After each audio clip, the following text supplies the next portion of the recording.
Hey everyone, welcome back to the channel Code with AKJ. Today is day 43 of solving Geeks for Geeks problem of the day. So today's question is k-sized subarray maximum. So the question says, given an array ARR and an integer k, find the maximum for each and every contiguous subarray of size k. So give an example here. We need to find contiguous subarrays size of k3 and we need to find the maximum out of each subarray. So in this example, the k value is 3, so we need a subarray of size 3 and we need to find the maximum value of those subarrays of size 3. So for the first subarray would be 1, 2, 3, which is of size 3, and the maximum out of these three elements is 3. Same goes with the next subarray, which is 2, 3, 1, and the maximum out of these three values is 3. And next three elements are 3, 1, 4, and the maximum out of it is 4. So in the same way, we'll take each and every subarray of size 3 and we'll calculate the maximum out of all these three elements. So our answer would be in the form of vector, and we'll store all these maximum values of these subarrays of size k and will return in the form of vector. Coming to this example, the values would be 10, 10, 10 and 15, 15 and 90, 90, where the k value is 4 and we'll consider the subarray of size 4 here. So the problem statement is simple. You are given an array of integers and a number k. Your task is to find the maximum value of every contiguous subarray of size k. So in this video we'll cover both brute force and optimal solution, and let's get started with our brute force solution. So the brute force approach here would be to calculate these contiguous subarrays, and for every subarray we'll calculate our maximum value and we'll store these values in the form of vector, and finally we'll return that vector. So here's the diagram where I've written the array values and k value and all the possible contiguous subarrays of size k, which is 3 here.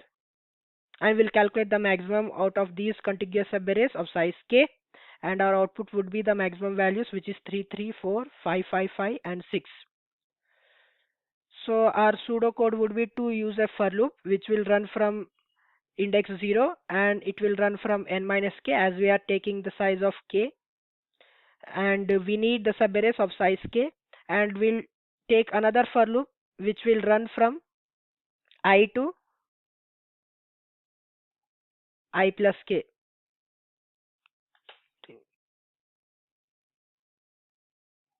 This for loop is used to calculate our maximum values, and this for loop will help us to create all those subarrays of size k. So in this way, with the help of two for loops, we can calculate our maximum value and also we can create a subarrays of size k. So in this case, our time complexity would be O of n square and space complexity would be O of n. So let's move on to the code and let's submit this.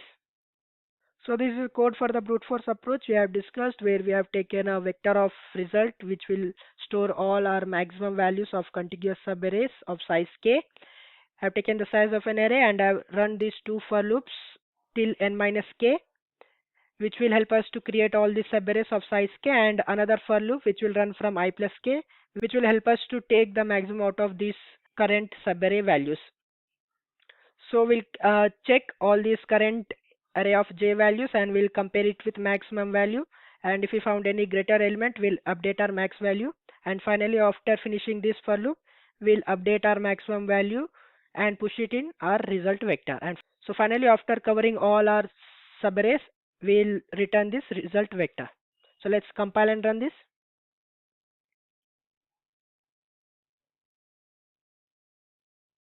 So let's submit.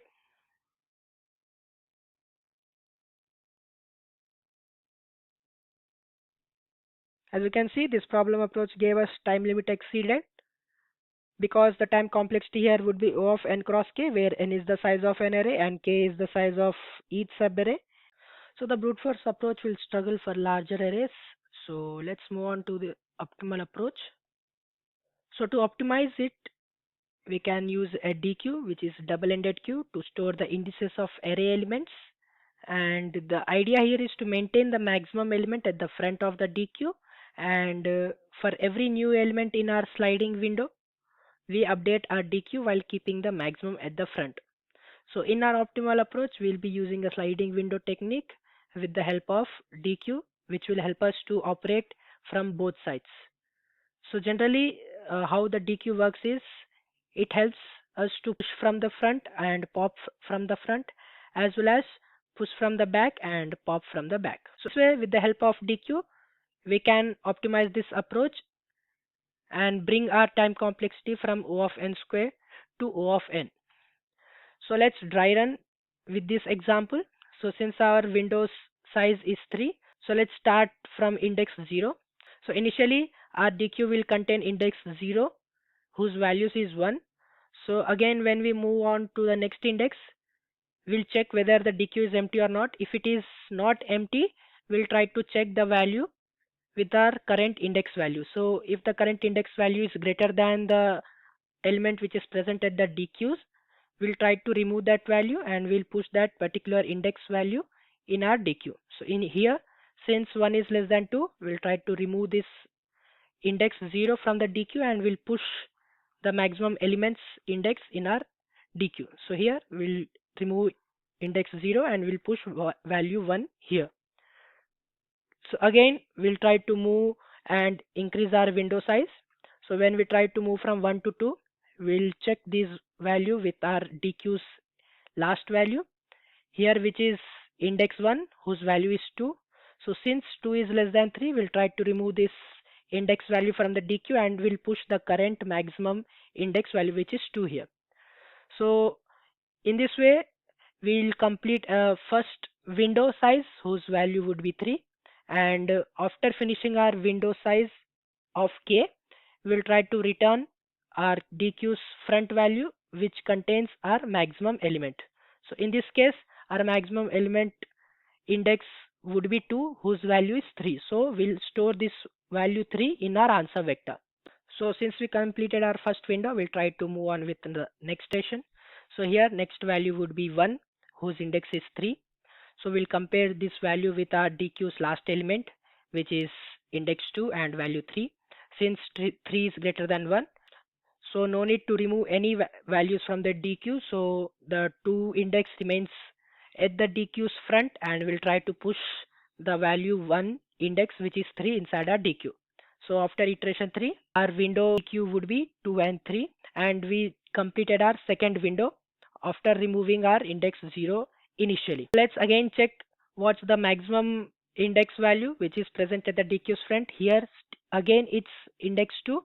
So again we'll store answer 3 in our answer vector. So let's again move on to the next iteration. We'll try to go with another value. So here for index 4 whose value is 4. Now we'll check this value with our DQ's back value, which is index 3, which is 1.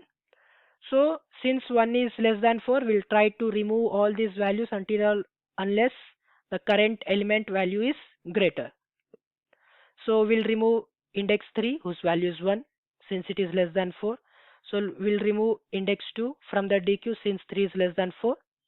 So finally our DQ becomes empty and we'll push this values index inside our DQ.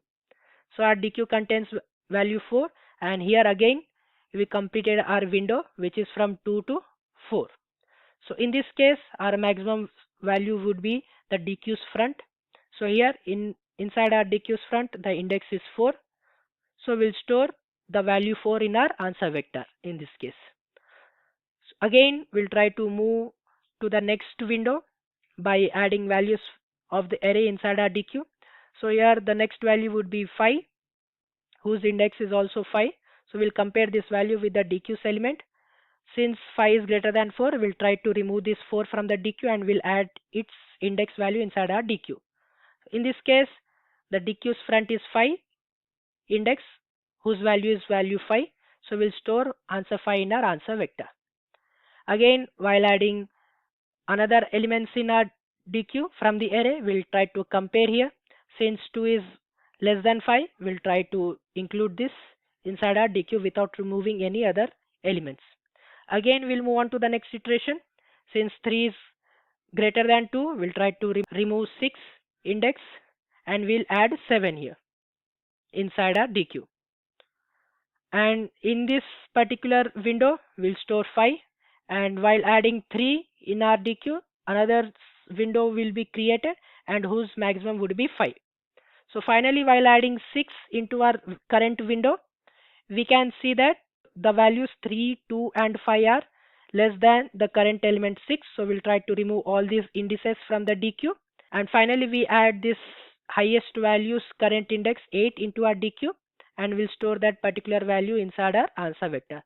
So in this way, with the help of DQ and using a sliding window technique, we'll try to find the maximum of the subarray. So in summary, what are the steps here we need to follow is that we use a DQ to store the indices of the elements for the current window, and as we slide the window, we'll try to remove elements that are out of the current window, which is I minus k. For example, if we are at index I, and since we need the size of the current window k, so I minus k would be the element 1 here. So we'll try to remove this out of bound index from this window 1 to 3. So second step would be to remove these elements which are out of the current window from the front of the DQ, and we also remove elements from the back of the DQ if they are smaller than the current element, which we have discussed through this dry run, as they are no longer useful. And finally, after processing the first k elements, we start adding the maximum to the result, which is the maximum of the current window values. This DQ helps in keeping track of the largest element efficiently, and here the time complexity would be O of n and space complexity would be O of n, since each element is added and removed from the DQ at most once. So this is a significant improvement over the brute force solution, and let's move on to the code here. So here's the optimal approach code where we have taken the vector of int of result, which will store all the maximum values of the contiguous subarray values of size k, and here I have taken the DQ. Here I have iterated over the size of an array. This condition is to remove all the out of bound indices, where if the current front DQ value is equal to the I minus k value, which means it is no longer needed in our current windows values. So we'll try to pop it from the front, and we'll check until or unless the current index value becomes greater than or equal to the DQ's back value. We'll try to pop those indices from the DQ. And finally, if our DQ is empty or we find a value whose current value is greater than the DQ's values, we'll try to push it in a DQ. And finally, once we find valid window in our DQ, while iterating over this array, we'll try to push that particular window's front value which is present in our DQ, which holds the maximum for that particular window string. So in this way, after completing this for loop, our result vector will store all the maximum for each and every contiguous subarray whose size would be k. So let's try to compile and run this.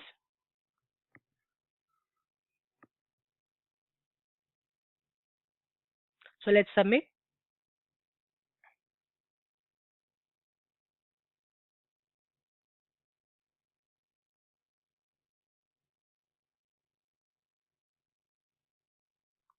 As you can see, this problem got accepted successfully. So that's it guys for this video. We have covered two approaches to solve this problem. The brute force approach, though simple, is not efficient for larger inputs, while the DQ based optimal solution runs in linear time, making this problem efficient for larger inputs too. So if you found this explanation helpful, don't forget to like the video and subscribe for more coding problem breakdowns. And as always, keep coding and keep improving. Thanks for watching, and I'll see you in the next one.